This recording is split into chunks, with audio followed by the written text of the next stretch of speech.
It's a military honor for a man who served his country, who lived a life far from easy.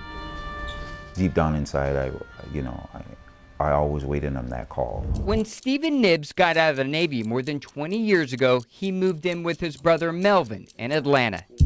He soon noticed Stephen acting strange. We would just be sitting down and it's like, voices going on in his head. And he's always paranoid, going to the window and stuff. To quiet the noises, Stephen self-medicated with drugs, especially crack cocaine.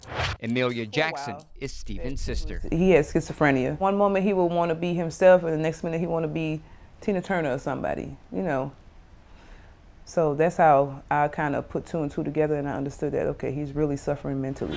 When Stephen's siblings couldn't care for him anymore, he landed on the streets of Atlanta homeless.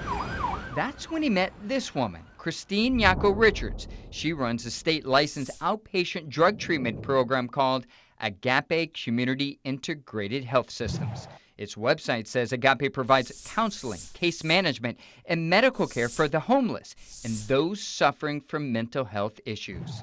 According to records reviewed by the Reveal, Stephen was a client of that program. Stephen? Here's Christine speaking at Stephen's funeral. I looked beyond his challenges. I know that his challenges, he tried his best. Stephen's family say Christine cared for him for 15 years, but during that time, instead of seeing their brother get better, they say he appeared to get worse. She's also supposed to make sure that he is in a living, safe situation, and none of that was going on. This is the apartment complex where Stephen's siblings say their brother lived. It's run by a company called Gift Transitional Home, also owned by Christine. According to city records, Atlanta police have responded to this address at least 137 times since 2014 for allegations involving rape, burglary, and suicide. Everyone was doing drugs. Yeah. Every time I went to visit him, they're right there doing drugs.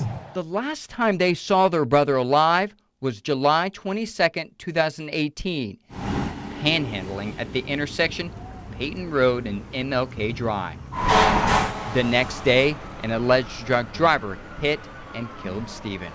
What he'd been through, he didn't have to go through that. The state needs to investigate, thoroughly investigate. 3 months after Stephen's death, the state did investigate. According to records from the Georgia Department of Community Health, the state cited Agape with dozens of violations, including failing to conduct treatment plans, drug screens, and not doing psychosocial assessments of its clients. Agape never did respond to those violations, never gave the state a correction plan either. Turns out they didn't have to. Why? Because it moved office locations from here to just a few miles away. And after a re-inspection, the state gave it a clean slate and a new license. It makes no sense at all. And yet, sadly, it's something that I've seen with other facilities as well. Heather Hayes is a licensed counselor in Georgia and a nationally known interventionist. She believes the state's current oversight of drug treatment programs isn't enough to keep people safe. There's no monitoring, there's no regulation. So programs will come in, they'll have one inspection when they open, and that's it. There's no follow-up inspection unless someone makes a complaint. And so how can you even begin to take care of vulnerable clients and their families if you don't have that in place? Earlier this year, Georgia created a commission to look for ways to improve mental health and substance abuse treatment. State Representative Kevin Tanner founded it. How does the state make sure that these private facilities are doing what they're supposed to if they're not inspecting on a regular basis? I think having proper oversight is extremely important. Depending on the type of facility, depending on the relationship between the state and that facility, there's a whole host of various ways the state could be involved, and maybe that means additional oversight. During Stephen's funeral, Christine praised her former client and the work she did for him. Stephen managed what he had. A year later, she wasn't so eager to speak about Stephen or her company when we had questions.